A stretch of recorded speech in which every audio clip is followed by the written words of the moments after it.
I'm Dave Watkins, and in this video, I'm going to show you how to put together a custom Illustrator pattern brush. Pattern brushes are a great way to quickly add detailed border elements to things like crests, badges, t-shirt designs, you name it. The process of creating pattern brushes, though, can sometimes be a little bit intimidating. So in this video, I'm going to break it down into simple and easy to understand steps. And hopefully we'll have you guys creating your own custom pattern brushes in no time. I'm also going to throw a link to several free pattern brushes up on my website. Those pattern brushes are for you guys to download and play around with in your own design work, reverse engineer, so that you get a better understanding of how to build your own. I'm going to put a link in the description down below for you guys to go grab those. Before we dive into Illustrator and get building these custom pattern brushes, I'd really appreciate it if you guys hit that like button. And if you haven't already, please consider subscribing to the channel. The support really means a lot. Anyway, enough of this. Let's go dive into Illustrator and get going.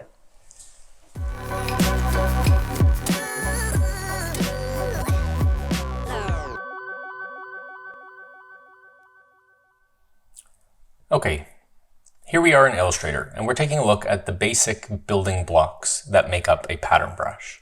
I've got them set up here at the top for this basic chain brush. We've got a side tile, we've got outer and inner corners, and we've got start and end tiles. Now, as you can see, the start and end tile are the same, they're just reversed, and then our inner and outer corner tiles are also the same. You can get more creative, and as your patterns get more complex, you'll definitely want to be able to experiment with having unique end and start tiles.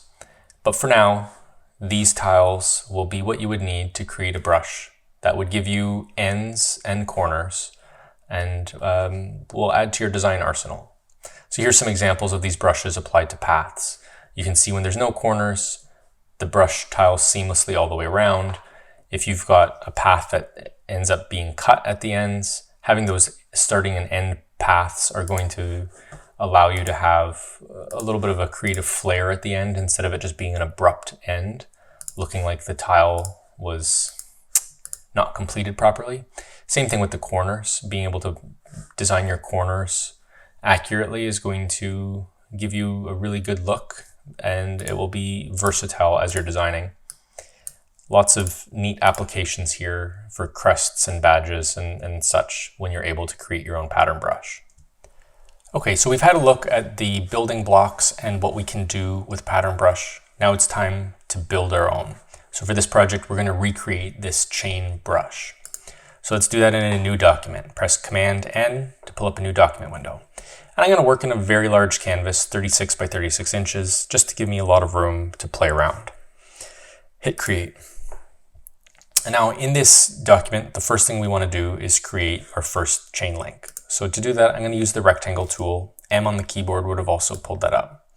And we're going to create a rectangle that looks like our first chain link.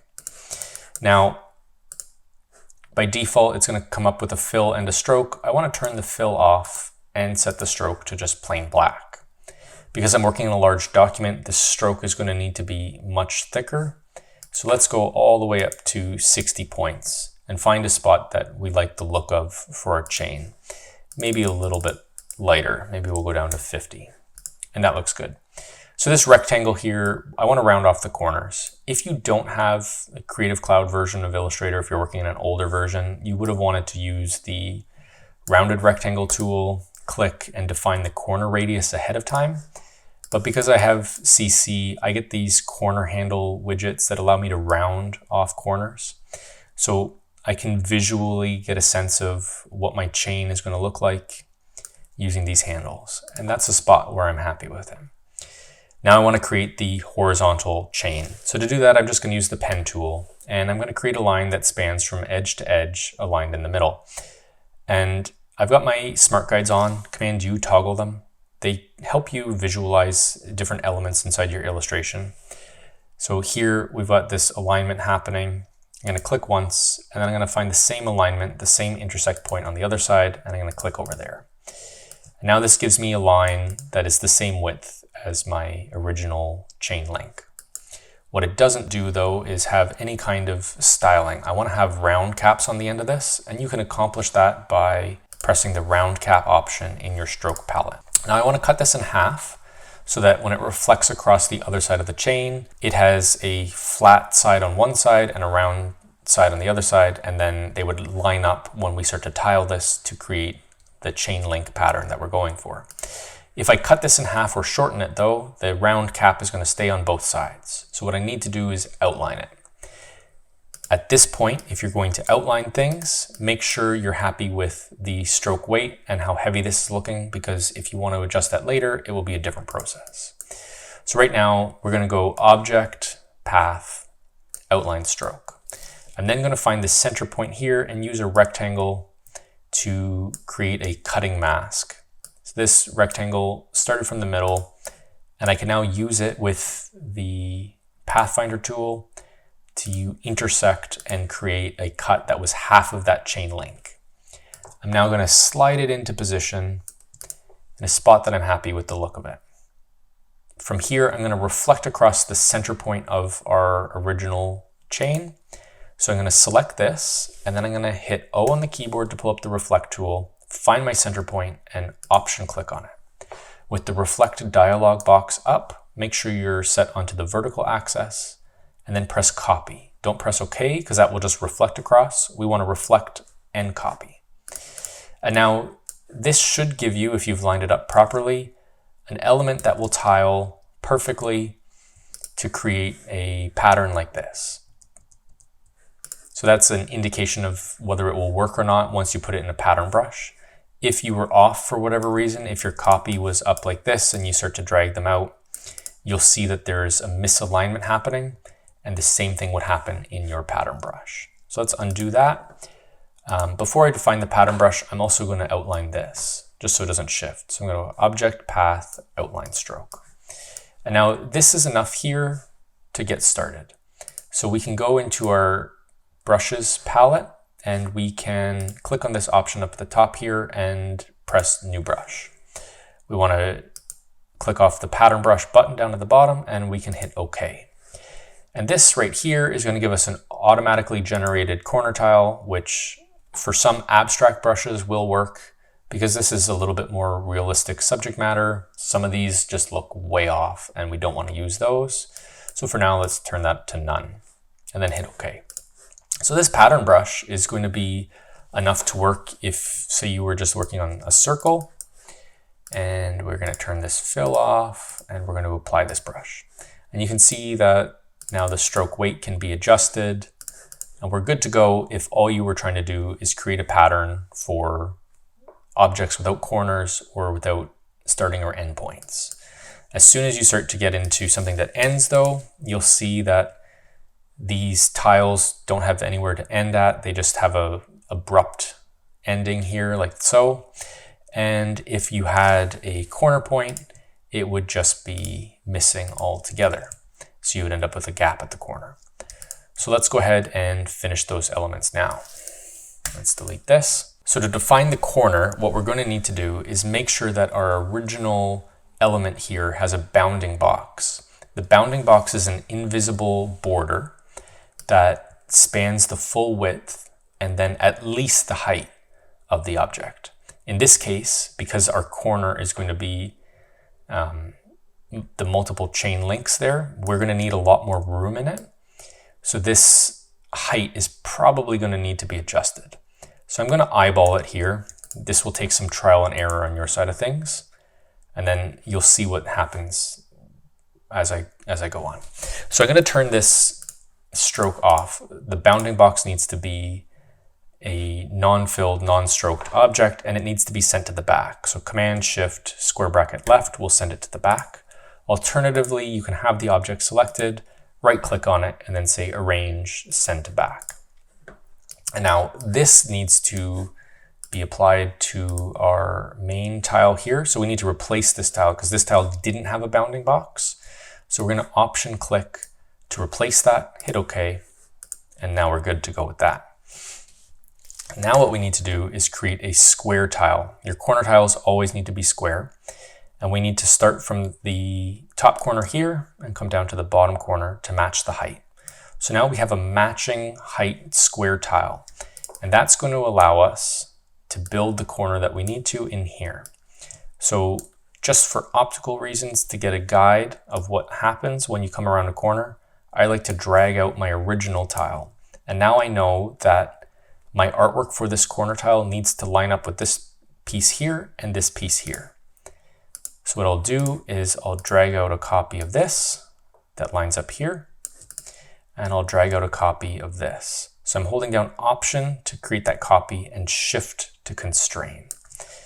You can zoom in to make sure that your alignment is perfect. As you saw there, I was off a little bit, also off a little bit here.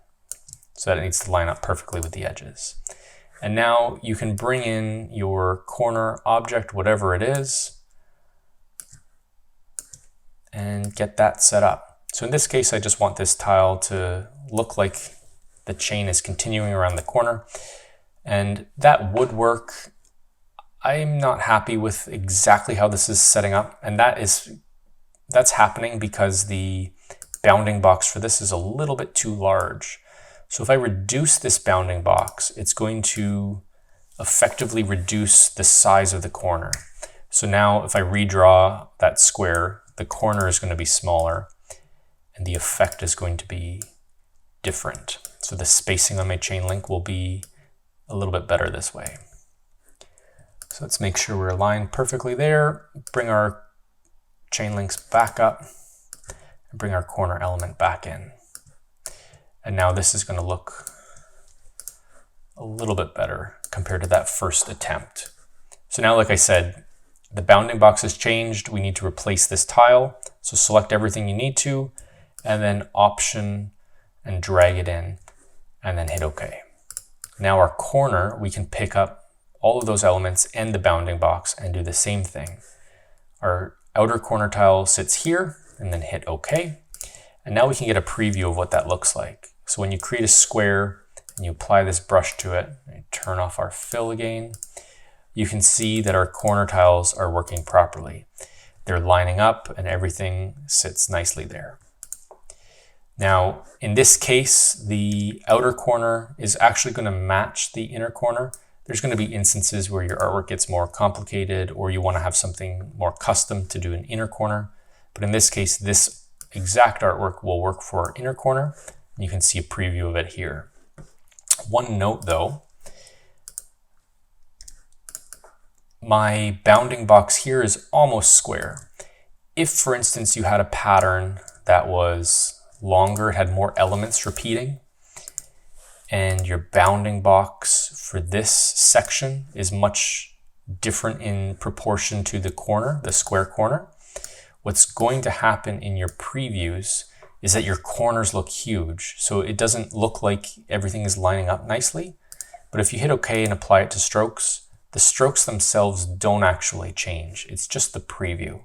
So I know some people have complained online about this, where the corners aren't looking like they're lining up properly, but it's just a matter of the proportion of these tiles being different. As long as your heights are the same, everything should line up properly. Okay, so now it's time to build one of our end tiles for our stroke. So to do that, we're just going to create a copy of this, make sure that it lines up, and we're going to delete this element here. So now that looks like a good ending to this pattern brush. And same thing, we're going to Option click and drag it in and make sure that we're in the right spot. So here we've got, this is our end tile, and it lines up on the one end of this path. This still needs the start tile. We're going to hit Apply to Strokes, and then to create that start tile, we're literally just going to flip this around, and that will be this start tile for a pattern brush. Apply it to Strokes. So now you can see here that our strokes end with these new starting and end tiles. You can get creative at this juncture here.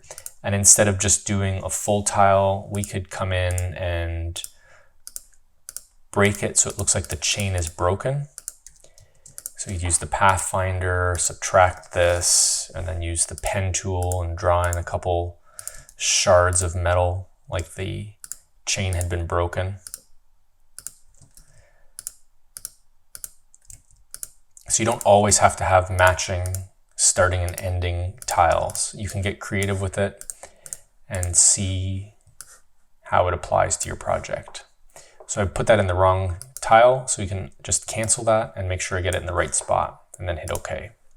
Apply it to strokes, and now you'll see that we've got the broken chain on this side and the completed chain link on that side. One tip here, if you'd like to switch the order of this, you don't need to switch these brush tiles. You can actually just change the direction of this path by picking it up with the pen tool on the end.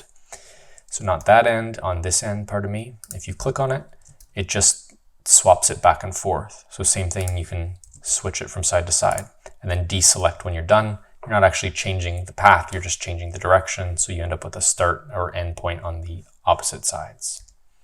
So one thing to note here, when you've created this brush, it works really well. You got your end points, you got your corner points. If you round off the corners so that they're no longer corners, they just become the standard tile. That looks really cool. My one pet peeve with this is that the corners, if they're not 90 degrees, the brushes start to get distorted. So a lot of the time, instead of doing a corner that's not 90 degrees, I'll actually round it so that we start to get a full tile in there, and you have to find that spot where it looks ideal. So there for this chain, it's going to look all right. For more organic looking patterns, you don't need to be as severe in the round, but for whatever reason, these corner tiles start to break if you have them at angles other than 90 degrees. So the corners are good for 90s. If you have anything else, I would recommend rounding off the corners to a point where you get a full slate of side tiles on here instead of that broken corner tile. Okay, one last detail here. My brushes were black and white. I work in black and white a lot, and my final chain comes out here in black. If you'd like to adjust color, there's a way to do that. So if you double click on your brush, right now the colorization method is set to none. And this is ideal if you want your brush to maintain the original artwork that you placed into it. So if for whatever reason you styled this and you had colors, you had elements in here that you didn't want to change color, none is the option that you want to go. But in this case, if you want to be able to adjust it, drop it down to tints, hit OK, apply it to strokes. And now if you switch this stroke color, it's going to update in the artwork for your pattern brush. So it's handy to know if you're trying to create something that can be applied to an illustration and changed on the fly versus needing to outline it and then go from there. Okay, last thing with this piece. Once you've finished your project and you're ready to go, if you switch back to outline mode, you'll see that it is literally just a plain path here, but it looks like it's styled a lot more. There may be situations where you need to outline this. So if you go Object, Path, Outline Stroke, and then switch to outline mode, you're going to see that there's links that are broken in between, and you may want to merge those all back together with the Pathfinder tool. So you have your path selected, come over here and merge it all together. In some cases, there can be these tiny little joints that happen where they don't line up perfectly. And this has bothered me for a long time, but what I've ended up doing with it when I get to this situation is to come back in and whatever color your artwork is, add a black stroke to it and make it minuscule, make it like a fraction of a point, and then outline that stroke and then merge all of that back together. And a lot of times that fraction of a stroke that we're adding to the thickness of this won't even be visible, but what it does is it ends up closing up those joins where the pattern brush, for whatever reason, separated it just by enough so that the Pathfinder didn't work. So that's my workaround for that problem that sometimes shows up when you're working with pattern brushes.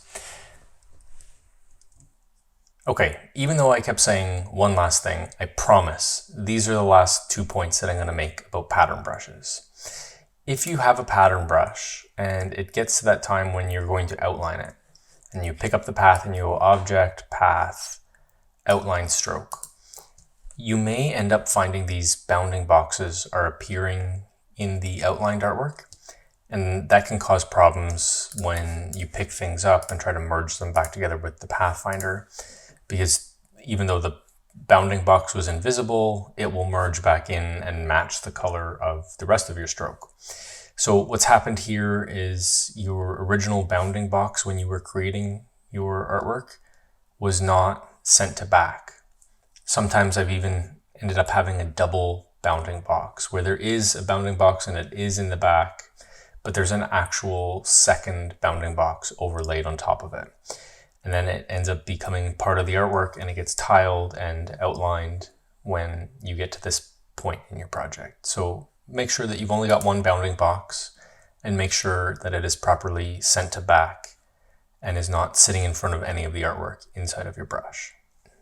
And the final point I'm going to make is once you have pattern brushes defined, even if you've purchased them or say the ones that I'm giving away on my site that I put the link in the description for, once they're in your palette here, you can pull them right out of the palette and get all of the individual tiles broken out, including their bounding boxes, so that you can reverse engineer the way that the artwork was created.